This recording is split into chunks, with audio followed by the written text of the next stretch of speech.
Forgiveness, not forgetting, the gospel's path to freedom. Heavenly Father, you are the God of mercy and steadfast love. As we come before you now, we ask for hearts ready to listen, minds open to your truth, and souls softened by your grace. Teach us today the true meaning of forgiveness, not as the world gives it, but as you have given it to us through Jesus Christ, our Lord. Help us to see clearly the cost of grace, the weight of sin, and the power of letting go, not out of weakness, but out of the strength you provide. Lord, through your word and by your Spirit, lead us into a deeper understanding of the cross, where justice and mercy meet. Shape us to be more like Christ, forgiving, even when it hurts, loving, even when we are wronged, and trusting you to heal what is broken. Bless this time of study and reflection. Let it bear fruit in our lives, in our relationships, and in our witness to the world. We ask this in the name of Jesus Christ, our Savior and Redeemer. Amen.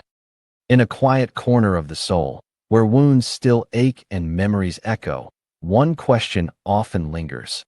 How do I forgive? The Bible speaks clearly, but the journey is not easy.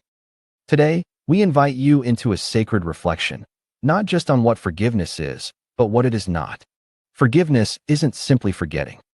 It isn't pretending the wound never happened or telling yourself, don't worry about it. No, real forgiveness begins not in denial, but in truth. It begins when the hurt is named and the cost is counted.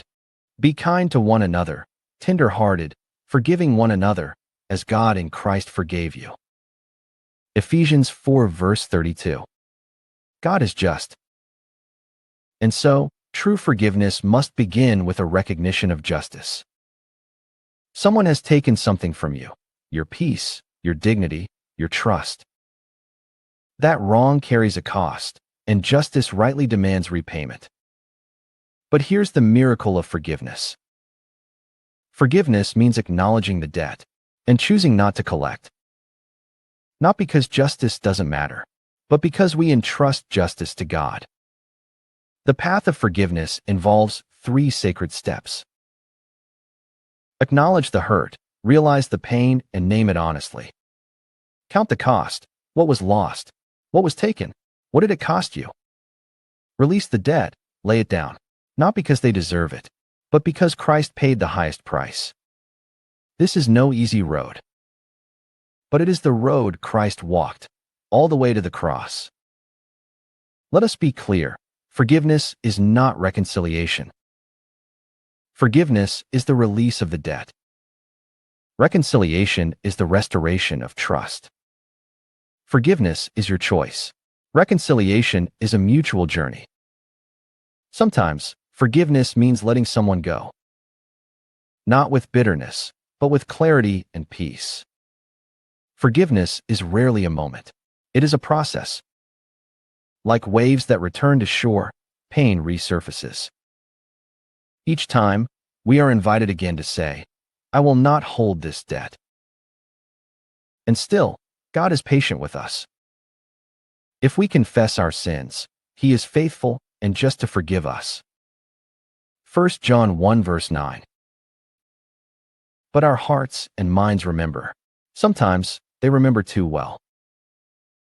Instead, Scripture teaches us to forgive and forego. Forgo the right to revenge. Forgo the impulse to cause pain in return. Forgo the desire to see them suffer as we have. Forgiveness is not weakness. It is strength, the strength to rise above retribution. Forgive and forgo. The pain you caused me, I release. Forgiveness brings peace, but peace is not always the same as trust. Your body knows when someone is unsafe. You can forgive them and still set boundaries. You can forgive and not reconcile yet. Trust must be rebuilt over time, through actions, not just words. Christ's life is the very picture of forgiveness. Father, forgive them, for they know not what they do. Luke 23 verse 34. In the sacrament of holy absolution, Christ meets us in our brokenness. He doesn't wait for us to be worthy. He declares us forgiven. This is not symbolic. It is real. When Christ forgives, the debt is canceled. Heaven rejoices. In the church, we are called to mirror Christ's grace. Bear with one another and forgive each other, as the Lord has forgiven you. Colossians 3 verse 13. This isn't just about spiritual maturity. It's about healing the body of Christ, one act of grace at a time. When we confess our sins and forgive one another, healing flows like water over parched ground. Forgiveness is an act of worship. It's a way of saying, God, I trust you more than my pain.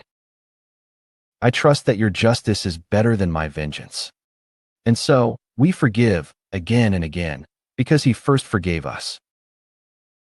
Then Peter said, Lord, how many times must I forgive? Jesus said, 70 times 7.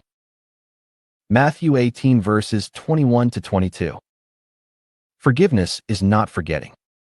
It's not denying the pain. It's not restoring trust immediately. But it is the beginning of healing. It is the spark of peace. It is the first step. As you walk away from this message, carry these truths.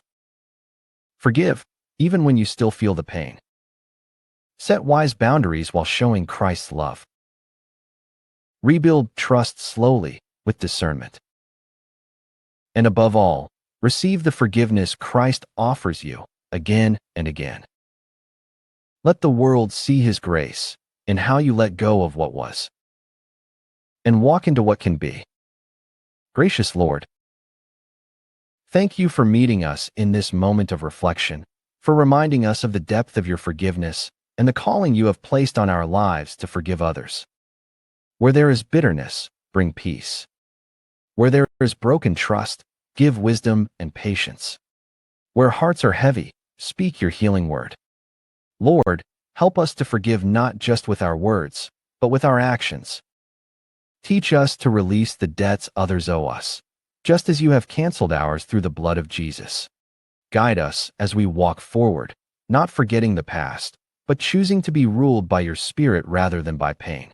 Give us strength to set healthy boundaries, courage to seek reconciliation when it is wise, and the humility to reflect your love at all times. Send us now into the world as people marked by grace, bearing the light of Christ in all we say and do. In his holy and forgiving name we pray. Amen.